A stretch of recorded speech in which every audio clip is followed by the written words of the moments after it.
And we're back with another episode of Between Two Covers. Today I have Erin with me, and we are going to be doing a special edition called Making Assumptions.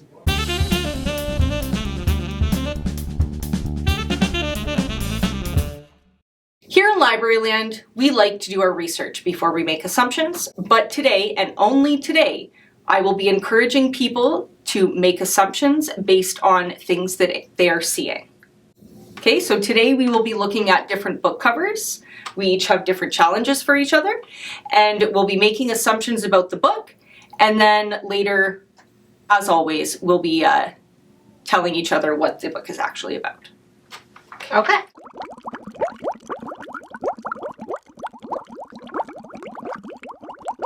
For our first challenge, we have Western Lane. So I'm seeing a person playing tennis, and I'm seeing lots of balls. It's ball heavy. It's all over.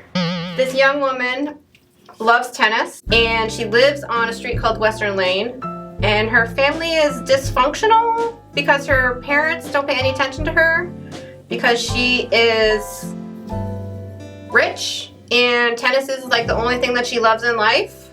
But the rest of her life is a hot mess, hence all the balls going everywhere all at once.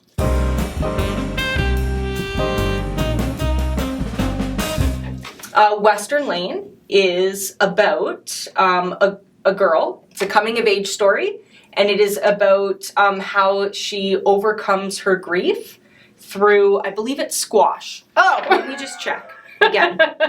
So officially, it is a coming-of-age story that is about sisterhood, grief, and an athlete's journey.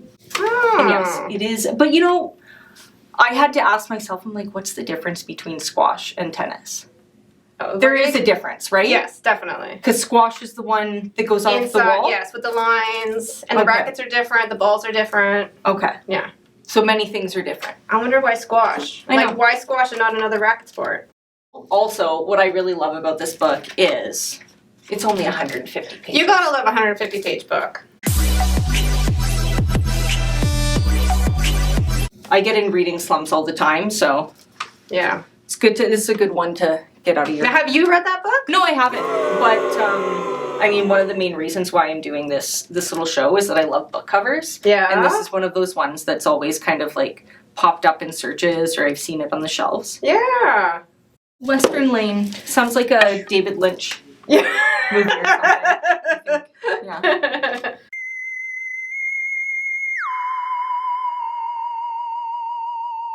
Right.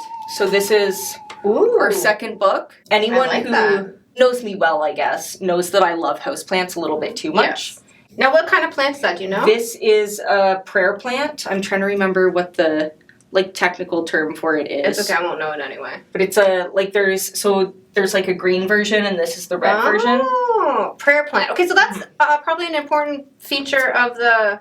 So, Like if it was a chrysanthemum, it wouldn't have the same impact. Right. And with prayer plants, actually, throughout the day, so like when there's sun, or during the day, their leaves are out like this, and then once it gets to be the evening, their leaves like go up like this. Okay. Yeah. So we have like function, we have color, we have a person that's being enveloped by the flower. The leaves. It's called chrysalis, which is a change. So I want to say the colors make it look like an older book, like the plot takes place in the early 1900s or like 1940s. And the writing is very, like the title writing is very fancy, olderish. It's giving me old-timey vibes. But also, like, she's being kind of eaten by the plant, but she's also wearing the plant. Is this another coming-of-age story? I feel like this is like a changing moment, but I don't know what she's coming from and to. Like, is she getting out of her abusive father's household into another abusive relationship, and she's trying to learn about herself, but it's not really working out that well, or maybe she's praying for a better life through learning horticulture at school, but she's a woman, so she's not allowed to go to horticulture school. I don't know, like, what do you think?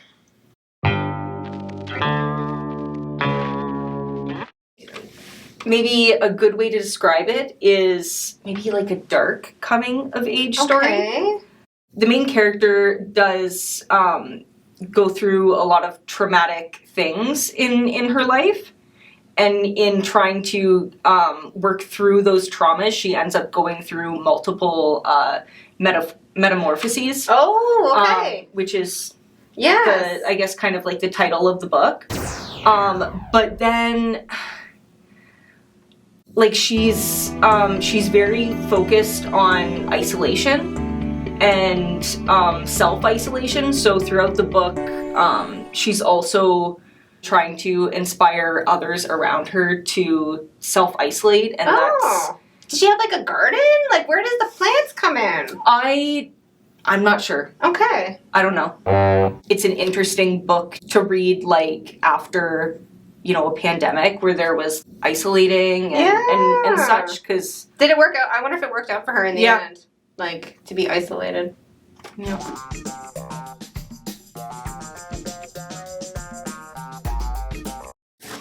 This one is The Latecomer.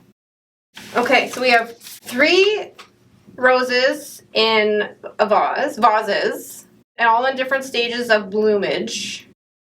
One is open, one is slightly dying, one is a perfect, like, rose that you would give someone you love, closed up but kind of like browned on the edges, and then one of them is just a little bud that's waiting to bloom. I feel like the roses are very, like, the red roses lend it some kind of like love story, but not necessarily love story, like a broken love story. Like, maybe somebody is in love with a guy's in love with a girl, but she doesn't know he exists, and then all of a sudden he's like, this little guy who just like hits puberty young, and then all of a sudden blooms into a beautiful bud. What are we late coming to? A job, marriage, knowing who we are.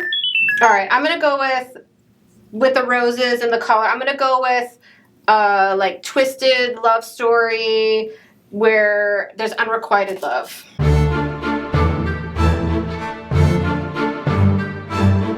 This is a story about a dysfunctional family.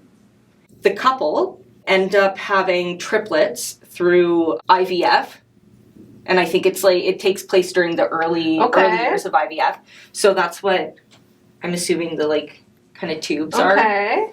So the latecomer happens when the 3 children decide to go off to school, and the mom is left at home, and I guess she decides that she needs something to liven up her days, so has another child, and then that's kind of where the story progresses. Oh, okay. Yeah, but as I said, dysfunctional family, not like a...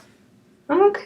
So that's probably why the flowers are all in various... Yeah, they're not quite, like, all in their, like, glory. They're kind of, like... They've seen some They've things. seen... Yeah.